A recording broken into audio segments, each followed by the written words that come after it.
I have changed my stance, and I now think self-driving cars, self-driving taxis, self-driving Ubers, self-driving Lyfts, all those phrases will affect rideshare drivers at some point. And I don't know when, I don't know how, but I, for the first time maybe ever, now look at it as a potential concern. The question is not if, the question is when, and when, I don't know. But what happened recently, I have a link listed below to that video in the description that I'm about to talk about. I did an entire vlog video on my vlog YouTube channel. In case you don't know, I have multiple YouTube channels. And in that video, I took a Waymo. In case you don't know, it's on my Google. Waymo is a self-driving car that you order like a Lyft, like an Uber, like a taxi, right? There's an app. And I got part of the kind of beta program, or I got access to like the wait list or whatever, and I ordered one. And it was pretty trippy. Like I said, I have the video listed below in the description if you want to watch it on my vlog channel. I pretty much recorded the entire ride. I wanted it to be as unedited as possible, so you could almost like vicariously live through the camera to experience what it's like. It was kind of weird because I ordered the Waymo. Like I said, think of it very similar to an Uber, Lyft, taxi, any other ride-sharing company. Ordered it on the app. Everything was exactly the same. It came to pick me up. It was kind of weird because it almost drove away. It was kind of odd. I'd like stop the car with the app, hit a button, and it unlocked the doors. I got in shotgun, got in the front passenger seat. There's no driver. There was nobody in the car. I thought there would be, which is weird. I thought there'd be someone like else sitting there with a clipboard, just making sure everything's going well. Nope. I was the only one in the vehicle. I got in. I said, all right, start ride. It drove me all the way to my destination, dropped me off. Very seamless, very easy. It was incredibly smooth, had no issues for the most part. And looking back on that experience, I think in prior videos, I have talked about like AI and self-driving cars. I think 3 or 4 times I've had to think about it. I think like in 3 or 4 different videos I've talked about them. And I'm like, you shouldn't worry about it. We're so far away from it. I know Uber, I believe, I can't remember when, what company it was called. But Uber, I know, did try it, but they kind of, I don't say failed, but they decided to roll it back. Like, no, we're gonna wait on this self-driving car thing. But Waymo was pretty seamless. It drove exactly the same, technically, which I'll talk about in a second, as an Uber or Lyft driver or a taxi driver. I got there pretty easy. But there are a couple things I will say, though, right? Talking about pros and cons now. This is going to be a very, like, just fireside chat style video of my overall thoughts, because my perspective now is very different on self-driving cars after this. One, in terms of the negatives, let's start there. It was a little more expensive. I mentioned this in that video, again, listed below in the description. It was like $13.50 for the ride. For that same ride, for an Uber would have been, I think it was like 10 or 11 bucks. For a Lyft, it would have been like 9 or 10 bucks. So it was more money to take a Waymo. Only by a few bucks, but it still was more money. Second thing, it took longer to get one. It came and picked me up after I ordered it in like 5 minutes. So it wasn't like a long wait. I think an Uber would have taken me 2 minutes. A Lyft would have taken me like 3 or 4 or 5 minutes. I was in the hotspot, or a big hotspot of Santa Monica, California. But, might as well say, Waymo would take a bit longer. Another thing is Waymo is very like by the book when it drives. So for example, if the speed limit is 45, it doesn't go a hair above 45.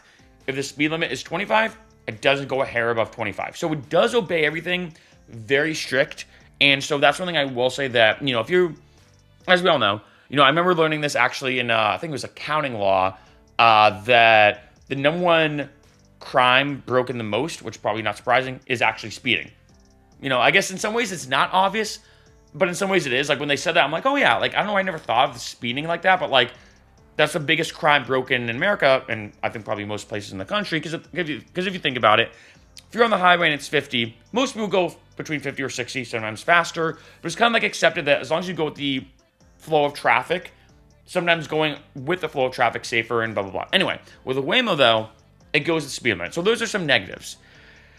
But the positives is one, exactly the same as a Lyft and Uber. There was no difference. It wasn't anything that I had to do anything extra. It was super seamless. The second thing was, I might as well say, was kind of an interesting thing, was I guess privacy. I had been drinking that day, but it's not like I was like hammered. I only had like a few drinks. But I remember thinking like, let's say I've had one of those days where I don't feel like talking to anybody or whatever. There is maybe a certain positive to saying that you do have privacy. Like I was the only one in the vehicle. Now, I looked into the legal stuff, and they do mention this. As far as I understand, they can't hear you, but they can see you on camera. So that is something to keep in mind as well. That it's not like someone's like looking at cameras like this and watching you as you're in the Waymo. But as far as I understand, it seemed like they kind of scan them. I was reading one post on Reddit when doing research for this video, for example, to see other people's experience. And one person said that they had been drinking with a bunch of friends. They did that thing, which I feel like everyone does, where they tried to fit 5 people when there should only be 4 people, right? Because you cannot sit in the driver's seat, by the way, when it comes to Waymo, in case you didn't know. So you have passenger, 3 in the back. Very similar to an Uber or Lyft. They had 5 people. They tried to squeeze them in.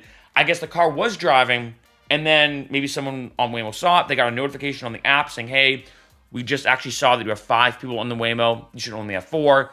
The Waymo pulled over, and then they're like, okay, we'll just get out type thing.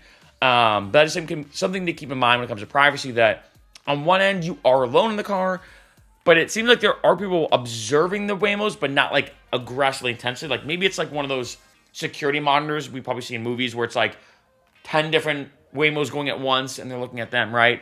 But in addition to that, I think the biggest thing among the whole experience, I think as a positive for most people, which is kind of brings me now down to this negative path or this rabbit hole, is with the ease of it, the convenience, and with this getting more popular. I'm not gonna lie, it was way better at driving than I thought it was. Like there was one point where we were driving, a guy was gonna cross like the sidewalk, and then he stopped and he went like this, kind of did that like, hey, just go for it, and the car went. So I don't know if it just understood human gestures, or if there was a timing of it saying, okay, that person was gonna cross, but now they stopped, now we're gonna go.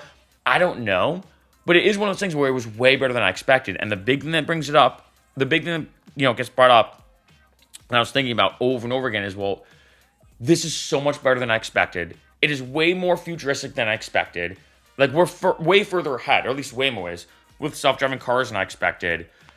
Once this gets really going, and they don't have to have human drivers, what stops them from making more and more fleets and removing human drivers? And it kind of is very similar to like what's going on with AI and automation. I know that's a huge hot topic right now, especially with platforms like ChatGPT blowing up. But it is kind of scary, I'm not going to lie, after actually experiencing it and actually being in that vehicle, which was trippy, by the way, because you can see from that vlog video, again, that's posted in the description, that, the steering wheel turned as if it's a human driver. And not just turning like macro turns, as I called it, but micro fluctuations. Like, you're driving, you're like kind of like turning the steering wheel just like a little bit like micro fluctuations. That also happened. It was super eerie. It was very, very, very like eerie. And I feel like it's something I'm not used to. I've never been in a self-driving car. I've never been in a car that was moving and driving without someone else being in it, or I guess without me driving it at least, right? Never been in a self-driving car, so it was kind of trippy.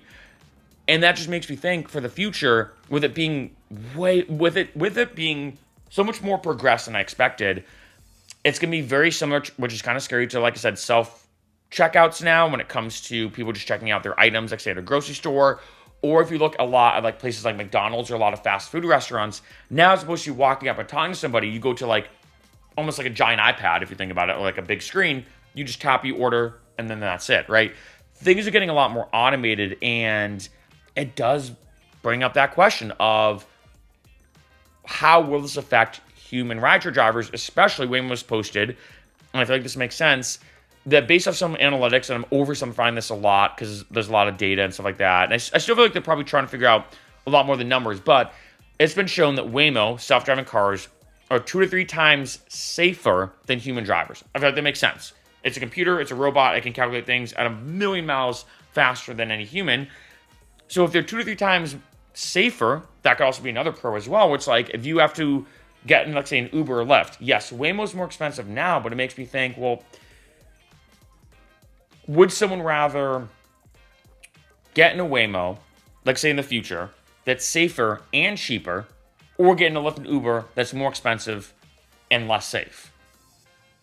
I think most people, in most cases, would choose the Waymo. And even though right now, like I said, it is more expensive, getting one, I know, can be a little bit of a hassle. I think because I was in Santa Monica in the hot spot, it wasn't too hard to get one. It was about the same time, honestly, maybe a couple minute difference, which isn't that much. About the same time as getting a Lyft or Uber. same process, right? So things are pretty seamless, but I will say that it's tough for me to say this, and like I want to say this in the right way, where I'm not trying to say on this video like, oh, I think every driver out there should be scared. I'm not trying to say that. But it's something that I think should be on your mind, because with things moving rapidly, right? With technology being an exponential growth, meaning that technology has moved faster and faster every year, right? Like if you look at like the growth of technology, it could be that in maybe 5 years, there's a bajillion Waymos everywhere. And because there's no drivers, there's no payroll for people driving, they can lower the prices way more than Ubers and Lyfts. And then a lot of people say, well, I'm just going to get Waymo instead. Now, like I said, though, looking at both sides, what are the pros that Uber and Lyft has over Waymo, let's say, in the future? One, a human driver. Maybe some people, and I've said this before in some videos in the past, do like the human connection. And I can see that. But like, say you might be like, you know what? I want to sit in the vehicle and at least talk to somebody. I'm visiting Miami, and I've never been to Miami. I want to have a human conversation, maybe ask them about places to visit, maybe just say, hey, do you have any suggestions for restaurants? Whatever. The second thing is not necessarily being by the book. And what I mean is, there's a lot of places, and I actually mentioned this in that vlog video, like Massachusetts is a good example. Drivers are very aggressive. They drive fast. They don't follow the rules at all. If anything, if you follow the rules while driving in Boston by the book, you're probably more likely to get into an accident than if you just follow the flow of traffic, which is a nightmare, right? And so, shout out to all my Boston drivers. And so when it comes to driving in Boston, or basically driving like a mass hole, which is the term everyone uses, I feel like, if anything, Waymos would be more dangerous than maybe a human driver who knows, like, hey, it says 40, but it really means 50 in terms of how fast you should go. Or in this section, you can't be safe. Like, you almost have to drive more aggressive. And the more passive you drive and the more careful you drive, the actually worse it could be, right? So maybe there is that human thing, but then again, that's all just an algorithm, which can be very easy to tweak and adjust. And so I feel like it's going to get to the point where I think people may have to ask themselves this question, which again, I know I'm going deep down the rabbit hole, but I'm just giving my thoughts of what could come is, am I willing to spend more money to have a human driver and a human interaction, or would I want to spend less money to get in a Waymo and just go to my place? And I hate to say it, I think most people choose the Waymo, because when it comes to something like, say, like a therapist, right? Even if you have, like, say, a robot who knew everything to say when it comes to therapy and psychology and psychoanalysis or all that kind of stuff, I still feel like most people would choose a human over a robot for, like, say, therapy, because they want a human, like, to bounce off. There's something about that empathy, right, that a robot might not have, or AI might not have, even if they're saying everything right, even if they're, saying everything that the human says. I think most people choose a human when it comes to therapy.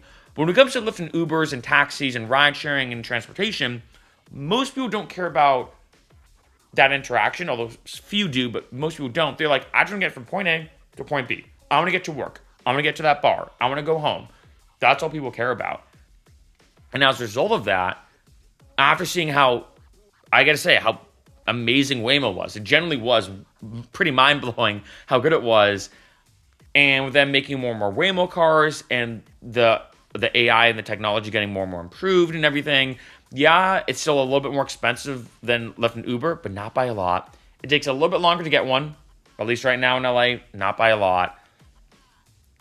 And I'm going to finish off this video just by saying the line that I said in that vlog video. I think this is a big sign of what's to come.